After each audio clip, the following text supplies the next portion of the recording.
Hi friends, मैं नीरज पांडे। आप देख रहे हैं यूट्यूब चैनल नीरज विद मैजियस। आज मैं चर्चा करने वाला हूं बीएड और बीटीसी। जैसा कि माननीय सुप्रीम कोर्ट का सर्वोच्च न्यायालय का एक निर्णय आया है कि बीएड वालों को प्राथमिक में वरीयता नहीं दी जाएगी, केवल बीटीसी वाले ही उसमें आहर्य होंगे। मतलब कि वहाँ वो केवल बीटीसी वाले अप्लाई कर सकते हैं, बीएड वाले अप्लाई नहीं कर सकते हैं। तो मेरे से बहुत सारे मेरे dear brothers and sisters phone करके बात किए कि ऐसा अब मुझे क्या बीएड जो मेरा फर्स्ट ईयर हो चुका है, सेकेंड ईयर में मुझे छोड़ देना चाहिए, क्योंकि ये बीएड में क्या है, वैकेंसियाँ कम है, केवल जूनियर दे सकते हैं, टीजीटी दे सकते हैं। तो मेरा यही सुझाव है प्यारे बच्चों, मेरे भाइयों बहनों, कि आपको बीएड छोड़ना नहीं है, स्किप नहीं करना है। अगर आप बीएड कर रहे हैं, चूँकि आप सभी जानते हैं सत्य जो होता है वह हमेशा परास्त नहीं होता है, वो सदैव क्या होता है, केवल परेशान हो सकता है, परास्त नहीं हो सकता है। और रही बात आपके अगर कह सकते हैं कि जुनून है आपको पढ़ने का, आपको कुछ करने का, तो आप बीएड करके भी बहुत सारे रास्ते होते हैं। मैं मानता हूं कि टीजीटी में कम वैकेंसी सीटें आती हैं, जूनियर में कम आती हैं, प्राइमरी में भर भर के सीटें आती हैं, वहां से आपको हटाया गया है, दूर किया गया है, तो कोई बड़ी बात नहीं है। आप धैर्य रखिए, मेहनत करिए, टीजीटी आने वाली है उसको देखिए। आप पीजीटी, चूँकि अपने उत्तर प्रदेश में तो नहीं लेकिन अन्य प्रदेशों में पीजीटी के लिए भी निर्धारित किया गया है कि आप एमए के साथ साथ क्या रहें, परास्नातक के साथ साथ बीएड करना अनिवार्य है। तो इसलिए यूपी छोड़ दें तो अदर स्टेट में ये भी, और आप हर जगह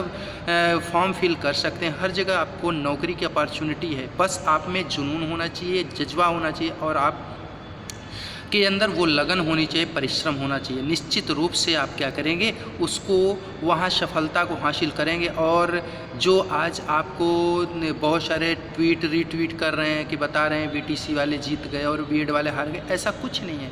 देखिए क्या है कि हार और जीत, मेरे घर में ही बीटीसी और बीएड दोनों करने वाले हैं, तो ये मैं नहीं मान रहा हूँ कि मेरा एक बच्चा हार गया और एक बच्चा जीत गया। ऐसा है कि जीतने वाले दोनों हैं और हारने वाले भी दोनों। अगर एक भाई हारता है तो दूसरा भाई जीत नहीं सकता, अगर एक भाई जीत रहा है तो दूसरा भाई हार नहीं सकता। तो मित्रों, आप सभी एक दूसरे के पूरक हैं। आप जितने भी बच्चे हैं सब लोग आगे जाएं, उज्जवल भविष्य बनाएं। तो इसलिए आप, सबसे बड़ी बात है बीएड वालों के लिए जो बात कर रहा हूं कि जो बच्चे कह रहे हैं मैं स्किप कर दूं, तो नहीं, आप एक वर्ष कर चुके हैं तो दूसरा वर्ष भी आप बीएड करिए, क्योंकि बीएड करना भी आपके लिए लाभप्रद है। यदि आप करना चाहते हैं, आप कैपेबल हैं, तो बाद में बीटीसी कर लीजिएगा, चूँकि योग्यताएँ हैं। जैसे कि बहुत सारे पोस्ट ऐसे होते हैं उसमें कुछ चीज़ें निर्धारित कर दी जाती हैं। वैसे आपको, जैसे मान लीजिए कि रजिस्ट्रार वगैरह लॉ में है, उसमें एलएलबी कंपलसरी होती है। आप कितनी भी डिग्री रखे रहे, ये एलएलबी नहीं करे रहेंगे तो आप रजिस्ट्रार नहीं बन सकते हैं।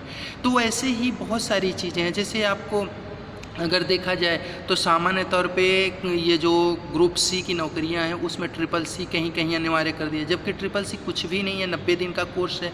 लेकिन ठीक है, जो बाध्यता है, जो अनिवार्यता है, जो सरकार के द्वारा, जो सर्वोच्च न्यायालय के द्वारा निर्णय लिया गया है, उस निर्णय का हम सभी स्वागत करेंगे।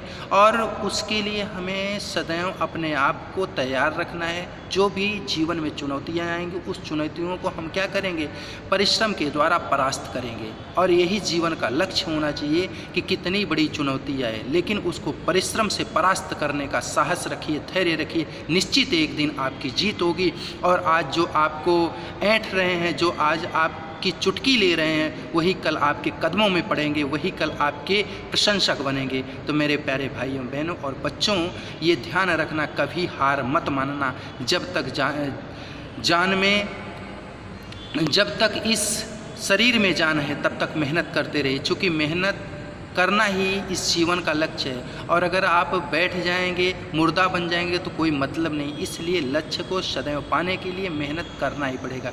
ठीक है मेरे प्यारे भाइयों बहनों, मैं आप सबके लिए इसलिए वीडियो बनाया, मैं इसमें इंटरेस्टेड नहीं था, लेकिन जब मेरे पास कई सारे फ़ोन आए कि मुझे छोड़ देना चाहिए, बीएड फर्स्ट ईयर कर चुका हूँ, तो इसलिए मैं बनाया कि आप जैसे बहुत सारे मेरे प्यारे भाई बहन होंगे उन तक ये सोचना जाए, और वो जो कर रहे हैं वो करें। चूँकि ये मानिए कि जिस राह पे आप चले हैं, उस राह को, उस लक्ष्य तक आपको पहुंचना है, राह के बीच में आपको रुकना नहीं है।